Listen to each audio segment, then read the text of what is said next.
नमस्कार बंधुरा BP food किचेने सबाइके स्वागत। आज आमी बानाबो नास्तार एकटी नतून रेसिपि। एटी किन्तु चायेर संगे जे कोनो टाइमेई किन्तु बानिये खेते पारबेन। तो पुरो भिडियोटा देखते थाकुन। भालो लागले प्लिज लाइक एबं चैनलटिके सबस्क्राइब करे देबेन। पाशेर बेल आइकनटा टिपे देबेन आमार नतून नतून भिडियोर नोटिफिकेशन पाওয়ার জন্য। সবার প্রথমে এখানে আমি একটা প্লেট নিয়েছি, তাতে দিয়ে দেব এক বাটি ময়দা।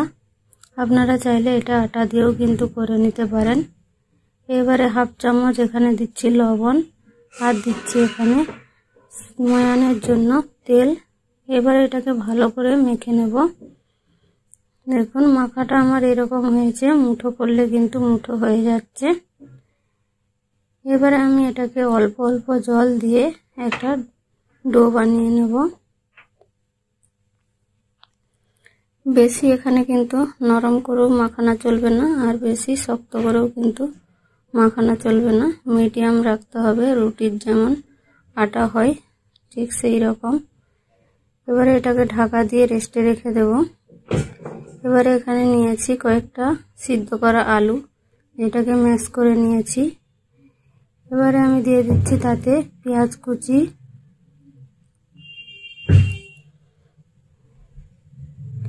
আর দিয়ে দেবো এখানে কাঁচা লঙ্কা কুচি।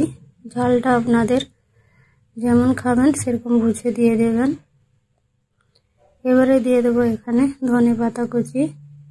ধনেপাতা কুচিটা কিন্তু অবশ্যই দেবেন, তাহলে কিন্তু খেতে এটা আরো ভালো লাগবে। এবারে এখানে নিয়েছি আমি এক টুকরো লেবু। লেবুটাকে আমি এভাবে নিচুড়ে রসটা দিয়ে দেবো। লেবু না থাকলে এখানে চাট মশলাও দিয়ে দিতে পারেন। এখানে আমি দিচ্ছি সাদা লবণ আর দিয়েছি এখানে বিট লবণ, এটা দেখাতে আমি ভুলে গেছি।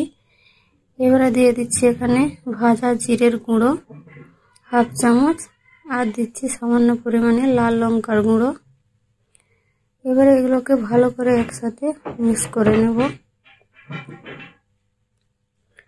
দেখুন মাখানাটা কিন্তু আমার হয়ে গেছে।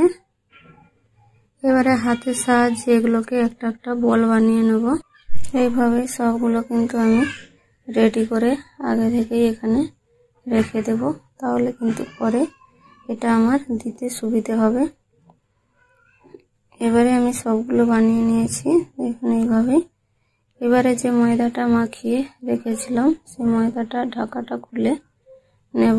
এবারে এটাকে ভালো করে আরো একবার মেখে নিতে হবে, যাতে এটা আরো সফট হয়ে যায়। এবারে আমি এটা থেকে লেচি কেটে নেব। রুটির আকারে কিন্তু এটাকে বেলতে হবে, তো সেই অনুযায়ী কিন্তু মিডিয়াম সাইজের আমি লেচি কেটে নেব।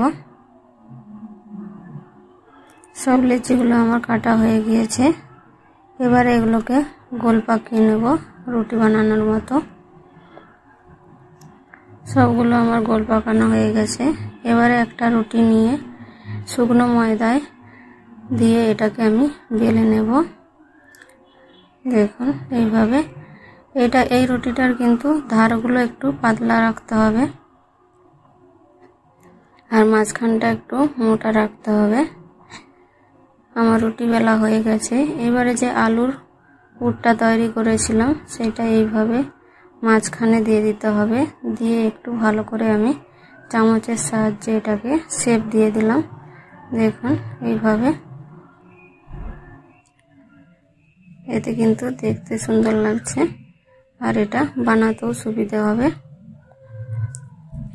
এবারে আমি এখানে একটা চাকু নিয়েছি।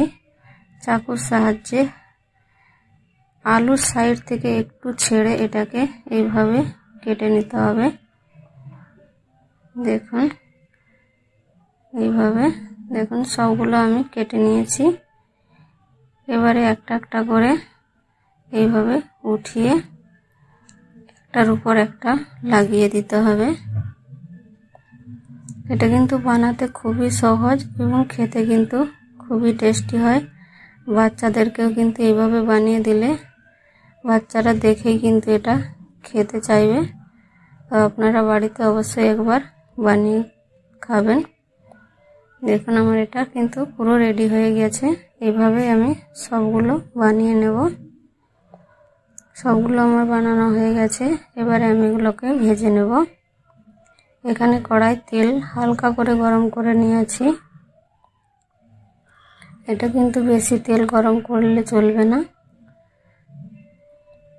গ্যাসের ফ্লেমটা মিডিয়াম রেখে কিন্তু এটাকে উল্টে পাল্টে ভাজতে হবে। এবারে সবগুলো আমি একে একে দিয়ে দিয়েছি। এবারে কিছুক্ষণ হতে দেব। এক সাইডটা ভালোভাবে ভাজা হলে তারপরেই কিন্তু এটাকে উল্টোতে হবে।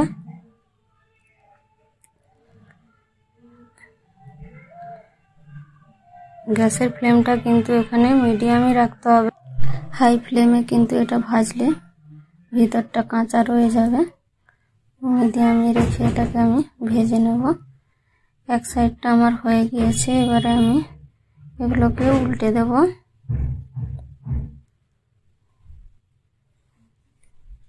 এবার এই সাইডটাও ভালো করে হতে দেব। এখন উল্টে পাল্টে আমি ভালো করে ভেজে নিয়েছি। এগুলো কিন্তু একটু ধৈর্য ধরেই ভাজতে হবে। ভাজা আমার হয়ে গেছে। এবার আমি একে একে উঠিয়ে নেব। আপনারাও একবার বাড়িতে অবশ্যই বানিয়ে খাবেন। ভালো লাগলে প্লিজ লাইক এবং চ্যানেলটিকে সাবস্ক্রাইব করে দেবেন। পাশের বেল আইকনটা টিপে দেবেন আমার নতুন নতুন ভিডিও পাওয়ার জন্য। আর যারা আমার চ্যানেলটিকে এখনো সাবস্ক্রাইব করেননি প্লিজ সাবস্ক্রাইব করে দেবেন। আর যারা করেছেন তাদেরকে অনেক অনেক ধন্যবাদ। ভিডিওটি সম্পূর্ণ দেখার জন্য অনেক অনেক থ্যাংক ইউ।